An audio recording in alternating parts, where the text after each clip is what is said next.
Okay, welcome back dear student, good morning and मैं आप सभी का तहे दिल से स्वागत करता हूँ केमिस्ट्री के लेक्चर में। डियर स्टूडेंट्स, आज हम जो पॉइंट देखने वाले हैं एनालिसिस ऑफ कोल में, जो लास्ट टाइम हमने एक देखा था प्रॉक्सिमेट एनालिसिस ऑफ कोल, बहुत ही इजी था, राइट। और ये अल्टीमेट एनालिसिस जैसे मैंने बताया उस टाइम भी 100% आप सभी को इस दो के ऊपर एक क्वेश्चन आएगा। It's my challenge, it's my word, okay, I assure you.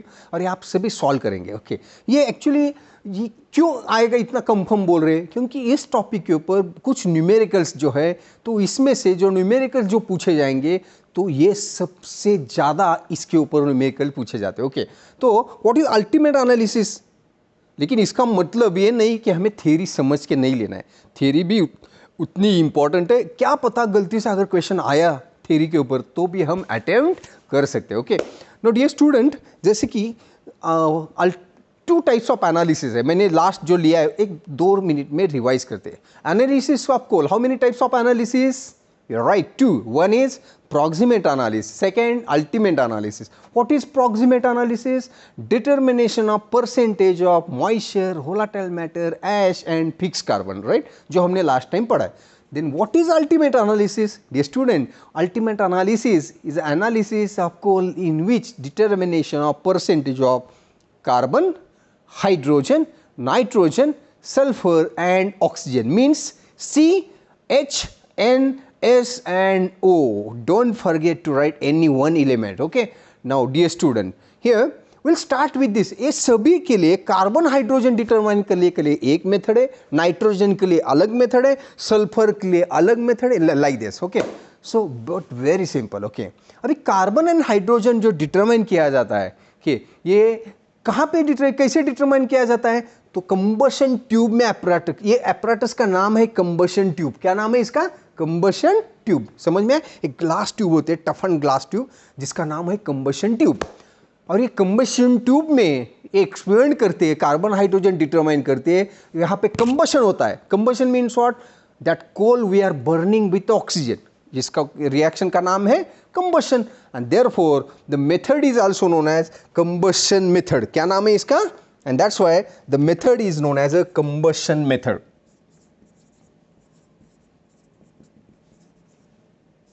समझ में?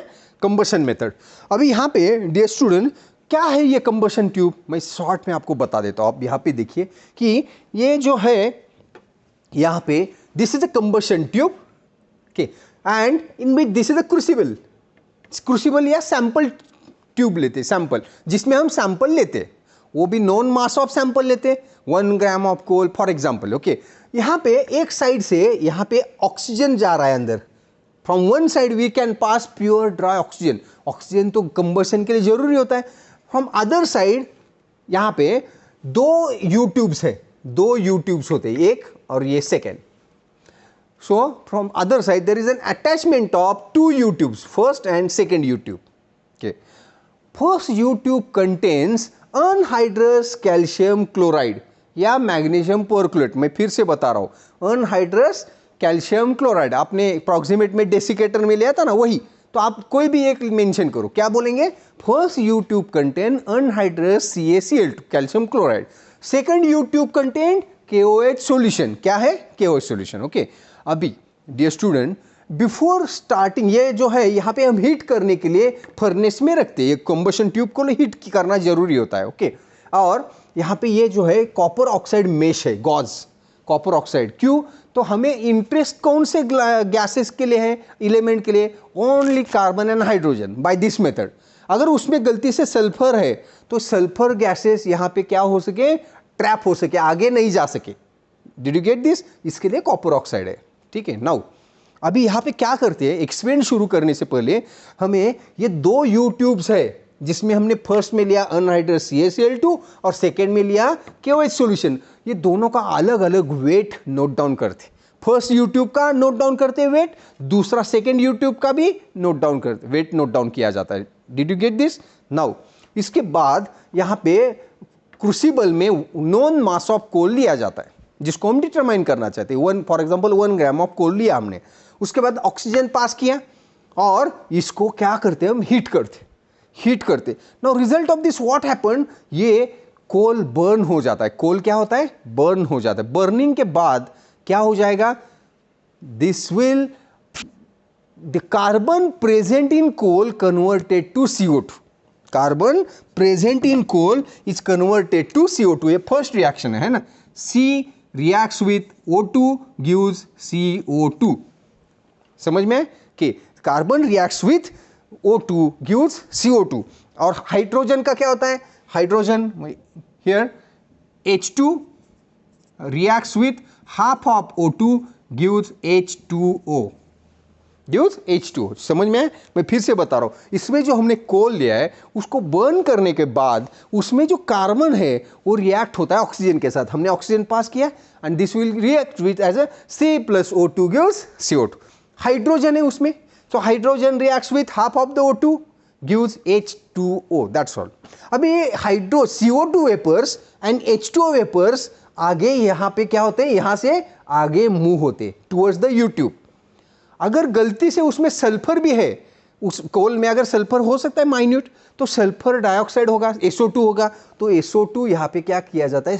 स्टॉप किया जाता है, ट्रैप के, उसको वो आगे नहीं जाने देता। तो which gases will move further?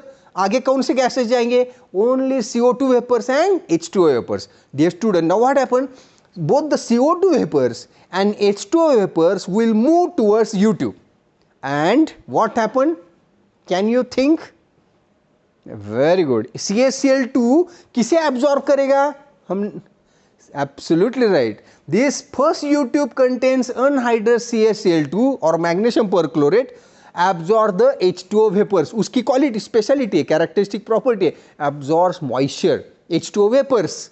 And KOH solution will absorb second U-ट्यूब which contains KOH absorbs CO2 vapours, है ना। पहला U-ट्यूब जो है उसमें अनहाइड्रस कैल्शियम क्लोराइड है, वो क्या करता है? H2O वेपर्स को एब्जॉर्ब करता है। और सेकंड U-ट्यूब है which contains KOH solution absorb, उसको किसे एब्जॉर्ब करता है? CO2 वेपर्स को। तो क्या हो जाएगा? Definitely this will increase in the weight of the U-tube. क्या लगता है आपको? बराबर है। ये दोनों U-ट्यूब का वेट क्या हो जाएगा? बढ़ जाएगा। तो फिर से क्या करना है? After this note down the weight, increase in weight of first U-tube which contains CaCl2। क्यों इंक्रीज होगा? Due to absorption of H2O vapours. Second, and then increase in weight of second U-tube which contain KOH due to absorption of CO2 vapours. Did you get this? Absolutely right, that's all. कि इतना ही experiment है। Okay, next. लेकिन इससे हम कैसे determine करें कि carbon percentage and hydrogen percentage? So for this dear student, formula is percentage of carbon, यानी कि ये क्या है formula? Percentage of carbon is equal to 12/44। 12/44। 12 क्या है? 12 is this atomic mass of carbon, 44 is mass of CO2. Did you get this? 12 gram of carbon converted to 44 gram of CO2, and therefore it is here in the formula what you have taken 12/44 into weight of CO2 excuse me, weight of CO2 upon weight of coal into 100। समझ में? Into 100। मैं फिर से बता रहा हूं, मैंने जैसे बताया फॉर्मूला बहुत इंपॉर्टेंट है। Percentage of carbon is equal to, मेरे साथ बोलिए, 12/44 into weight of CO2 upon weight of coal into 100। For hydrogen क्या लिखेंगे आप? हाइड्रोजन के लिए 2 gram of hydrogen converted to 18 gram of H2, 18। तो फॉर्मूला क्या बनेगा? Percentage of hydrogen is equal to 2/18 into weight of H2O upon weight of coal into 100। Did you get this? फिर से बोलिए मेरे साथ, percentage of hydrogen is equal to 2/18 into weight of H2O upon weight of coal into 100।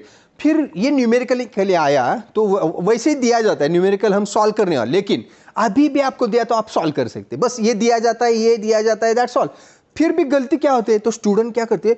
Carbon की जगह पे H लिखते हैं, यहाँ पे कार्बन लिखते हैं। दूसरा गलती, यहाँ पे ऊपर 44/12, 18/2 कुछ भी लिखते, समझ में आए? तो ये गलती, सिंपल सिली मिस्टेक जो है वो नहीं करना है, कोई भी सिली मिस्टेक हमें नहीं करना है, अच्छे से ध्यान देके चेक करना है। Okay, that's the end of the carbon hydrogen. Did you get this? Very good, thank you. Next, nitrogen के लिए क्या मेथड है? तो डियर स्टूडेंट, नाइट्रोजन डिटरमाइन करने के लिए जो यू बोलते हैं मेथड का नाम है जेल्दाल मेथड। क्या नाम है? जेल्दाल मेथड। ये जेल्दाल मेथड क्यों नाम है? तो डियर स्टूडेंट, हियर दिस, ये जो बड़ा सा फ्लास्क यूज किया जाता है ये जेल्दाल फ्लास्क होता है। के जेल्दाल फ्लास्क यानी क्या, कैसे होता है फ्लास्क? तो इस तरह से बड़ा सा फ्लास्क होता है, जैसे ये राउंड बॉटम फ्लास्क, और ये ऐसे। Did you get this? This is the Kjeldahl flask, यानी round bottom flask with long neck, और उस फ्लास्क का नाम है जेल्डाल फ्लास्क। इसमें एक्सप्लेन किया जाता है, इसके लिए इसका नाम होता है Kjeldahl's method. Did you get this? तो ये जेल्डाल्स फ्लास्क लिया जाता है। ओके, जैसे ये फ्लास्क है। ओके, अभी ये जेल्डाल फ्लास्क में हमने कोल लिया, नोन मास ऑफ कोल लिया, जिसमें से हम नाइट्रोजन डिटरमाइन करना चाहते हैं। अब ये नाइट्रोजन, ये कोल, इसमें कोल के साथ इसमें लिया जाता है। ये सपोज ये कोल है, ये कोल है कि 1 ग्राम नोन मास ऑफ कोल है, इसमें लिया जाता है, क्या लिया जाता है? कॉन्सेंट्रेटेड H2SO4 के साथ ट्रीट किया जाता है, कॉन्सेंट्रेटेड H2SO4 के। ठीक है, ये क्या है? Where this is concentrated H2SO4। इसमें और क्या ऐड किया जाता है?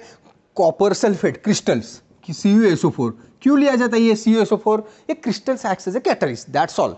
अभी इसको क्या किया जाता है? हीट किया जाता है, इसको हीट किया जाता है। ओके, बर्नर से हीट किया जाता है। ओके, इसमें लिया हमने कोल लिया, उसके बाद कॉन्सेंट्रेट H2SO4, उसके बाद CuSO4, और इसको हीट किया।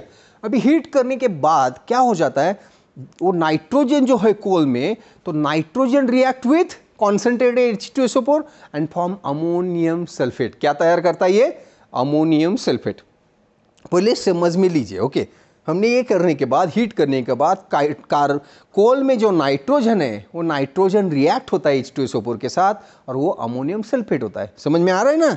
कि ध्यान दीजिए, इधर उधर मत देखिए। Okay, don't focus, concentrate here, बहुत ही ईजी है। ओके, नेक्स्ट, अभी ये इसके बाद यहाँ से ये सॉल्यूशन ट्रांसफर किया जाता है अनदर राउंड बॉटम क्लास में। दूसरा एक राउंड बॉटम क्लास है, उसमें वो ammonium sulphate solution, clear solution जो है वो हम यहाँ पे ट्रांसफर करते, उसको फिर से इसमें ऐड किया जाता है। We add alkali sodium hydroxide, उसमें क्या ऐड करते हैं? NaOH ऐड किया जाता है। NaOH ऐड करने के बाद उसको भी हीट किया जाता है, लेकिन बिफोर दिस इसमें से एक यू ट्यूब पास करते हैं दूसरे एक कोनिकल फ्लास्क में, और उसको इसमें लिया जाता है स्टैंडर्ड एसिड। क्या लिया जाता है? Standard acid. अभी यहाँ पे जब इसको हीट किया जाता है, वो हीट करने के बाद उसमें से जो अमोनियम सल्फेट है, तो ये ammonium sulphate react with NaOH। यहाँ पे क्या तैयार हुआ? अमोनियम सल्फेट हुआ। ये अमोनियम सल्फेट हमने दूसरे राउंड बॉटम फ्लास्क में लिया, उसमें हमने NaOH ऐड किया, उसको हीट दिया, तो ammonium sulphate react with NaOH, और उसमें से लिबरेट होता है NH3, अमोनिया। क्या लिबरेट होता है? अमोनिया। और ये अमोनिया पास होता है इसमें स्टैंडर्ड एसिड में। समझ में आए? और ये स्टैंडर्ड एसिड जो है वो अमोनिया को कंज्यूम करता है। बस इतना याद रखिए। I will explain further things. Okay, यहां तक ये समझ में आए? के नाउ सी क्या क्या हो गया, फिर से आप देखिए। ओके, फिर से आप देखिए क्या क्या हो गया ये। के सी, जैसे मैंने क्या बताया कि ये round bottom long neck flask है, जिसका नाम ही जेल्डाल है, इसीलिए इसको नाम दिया जाता है, नाइट्रोजन के लिए नाम दिया जाता है Kjeldahl's method. Percentage of for the second, here this is given as a nitrogen and this is known as a Jeldal's method, KJELDAHL, Jeldal's method। के जेल्डाल्स मेथड क्यों? तो नेम ऑफ दैट, जो नाम अपरेटस का नाम ही जेल्डाल है, राइट। और अभी इसके बाद जैसे मैंने बताया क्या क्या क्या हमने कोल लिया, उसमें कॉन्सेंट्रेट H2SO4, उसमें एक copper sulphate which acts as a catalyst और उसको हीट दिया, उसमें तैयार क्या हो गया अमोनियम सल्फेट, और अमोनियम सल्फेट का सॉल्यूशन दूसरे राउंड बॉटम फ्लास्क में लिया, उसमें NaOH ऐड किया, उसको हीट दिया, तो उसमें से क्या लिबरेट हुआ अमोनिया गैस। वो अमोनिया गैस हमने कहाँ पे पास किया स्टैंडर्ड एसिड में। That's all. Did you get this? अभी इससे कैसे निकाले या क्या रिएक्शंस होती है यहाँ पे? तो रिएक्शन इस तरह से होती है ना। रिएक्शन कैसे होती है? तो नाइट्रोजन, मैं यहाँ पे शॉर्ट में लिख रहा हूँ आपके लिए कि नाइट्रोजन जो कोल में है, वो नाइट्रोजन वो किसके साथ रिएक्ट हुआ? H2SO4 के साथ रिएक्ट हुआ। H2SO4 के साथ रिएक्ट होने के बाद इसमें से क्या तैयार हुआ? अमोनियम सल्फेट तैयार हुआ, NH4 ट्वाइस SO4, बराबर है। इसमें हमने ऐड क्या किया? इसमें ऐड किया NaOH। NaOH ऐड करने के बाद वो क्या तैयार हुआ? Liberate ammonia. वो अमोनिया हमने कहाँ पे पास किया? We are passing this ammonia in a acid, in acid. That's all. ये सिंपल रिएक्शन है, याद रखिए, सिंपल टू रिमेंबर। ओके, अभी इससे कैसे निकाले? फॉर्मूला क्या है? फॉर्मूला है percentage of nitrogen is equal to, percentage of nitrogen is equal to V minus V1। Instead of V minus V1 मैं सिंपली लिख रहा हूं, जो आपको numerical point of view important है वही लिख रहा हूं सीधा। Blank reading minus back reading, blank reading minus back reading, back reading के इसमें, और इनटू नॉर्मेलिटी ऑफ एसिड, जो भी दिया हुआ normality of acid, into 1.4 upon weight of coal, upon weight of coal. ये फॉर्मूला है ना। V minus V1 means what? Blank reading minus back reading. ये क्या है blank reading? I will tell you. Minus back reading means what? I will tell you. Into normality of acid, जो भी आपने acid लिया है, कहाँ पे लिया है? जो फाइनल लेते हैं ना, एसिड अमोनिया में जाता है वो के acid, into 1.4 upon weight of coal. इसमें गलती एक स्टूडेंट ध्यान दीजिए, यहाँ पे 100 से मल्टीप्लाई नहीं करना है, क्योंकि उसी तरह से वो फॉर्मूला फाइनली डिराइव किया है। तो डोंट मल्टीप्लाई बाय 100। ओके, सब कुछ वो कैलकुलेट करके ही ये डिराइव किया है। ओके, ये ब्लैंक रीडिंग क्या है डियर स्टूडेंट? ये जो आपने इससे पहले ये जो एसिड लिया था, ये एसिड, वो एसिड बेस्ड टाइट्रेशन करके अमोनिया पास करने से पहले इस एसिड को अगेन स्टैंडर्ड बेस टाइट्रेट कीजिए। आपने जो किया था फिनॉल्फिनिन यूज करके, और उसका एक ब्यूरेट रीडिंग आएगा। ये ब्लैंक इसको बोलते हैं। क्यों ब्लैंक? तो उसमें अमोनिया नहीं है, तो इसका एक रीडिंग आएगा particular. Suppose it is 9.4 ml। Suppose after ammonia pass करने के बाद तो क्या हो जाएगा? एसिड को अमोनिया कंज्यूम करेगा। तो एसिड कंज्यूम होने के बाद एसिड उसका वह क्या हो जाएगा? वो कम हो जाएगा के एसिड का स्ट्रेंथ। तो ये एसिड फिर से टाइट्रेट कीजिए अगेंस्ट बेस, तो आपको रीडिंग आएगा, दिखाएंगे कम रीडिंग आएगा के ब्यूरेट रीडिंग, या इसे बोलते हैं बैक रीडिंग। तो ब्लैंक माइनस बैक, यानी ब्लैंक रीडिंग सपोज 9.4 ml आया, तो बैक रीडिंग 5.6 सपोज समझ लीजिए। तो 9.6 minus 5.4 you will get the answer. ये इसमें यहाँ पे कैलकुलेट करना पड़ता है। ये न्यूमेरिकल में एज इट इज दिया जाता है, blank reading of this acid this and after passing ammonia this reading will be this back reading will be this. तो ये सब्स्टिट्यूट करना है, that's all. Normality of acid is 0.05 जो भी है। तो इस तरह से आपको ये नाइट्रोजन आप डिटरमाइन कर सकते हैं। Did you get this? And the last that is determination of sulphur. Now dear student, sulphur determine करने के लिए जो यूज किया जाता है, इस मेथड को बोला जाता है इश्काज मेथड। कि क्या बोला जाता है? The percentage of sulphur we can determine by here sulphur percentage of nitrogen, percentage of sulfur, and the name of the method is Ishka's method. ESC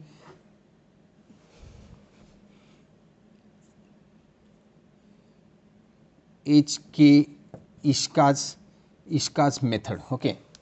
Dear student, अभी यहाँ पे मैं आपको जो बताने वाला हूँ वो प्रॉक्सिमेट एनालिसिस जो हमने किया था, याद आया आपने? सॉरी, बॉम्ब कैलोरीमीटर किया था। बॉम्ब कैलोरीमीटर याद है पहला एक्सपेरिमेंट? तो इसमें हमने एक डिस्कस किया था कि जो बॉम्ब पॉट में जो हम कार्बन बर्न करते हैं, कोल बर्न करते हैं, तो उसमें अगर कोल में सल्फर है, वो sulphur will give burn as a SO2, SO3, और वो उस वह बॉम्ब पॉट में क्या तैयार करता है, जो वहाँ पे पानी होता है उसमें डिजॉल्व होके H2SO4 तैयार करता है। क्या तैयार करता है? H2SO4।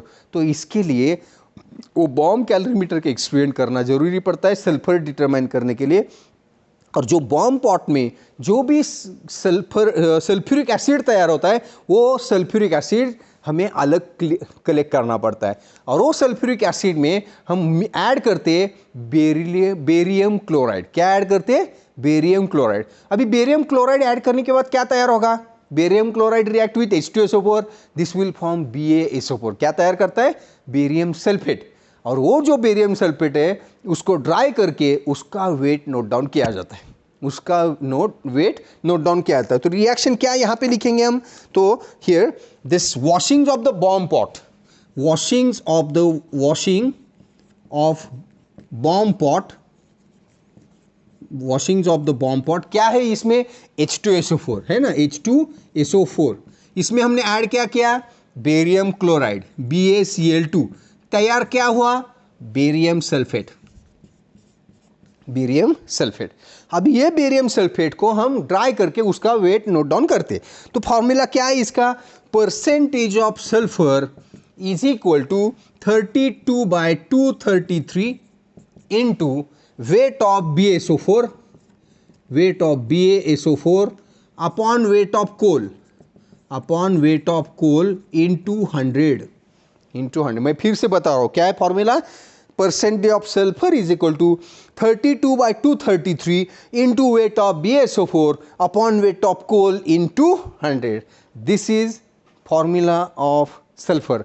And last, which is determination of oxygen, determination of oxygen. अभी ऑक्सीजन डिटरमाइन करने के लिए डियर स्टूडेंट, ऑक्सीजन के लिए हियर फॉर्मूला इज, सीधा फॉर्मूला है 100 minus sum of percentage of carbon plus percentage of hydrogen plus percentage of nitrogen plus percentage of sulfur, you will get oxygen percentage.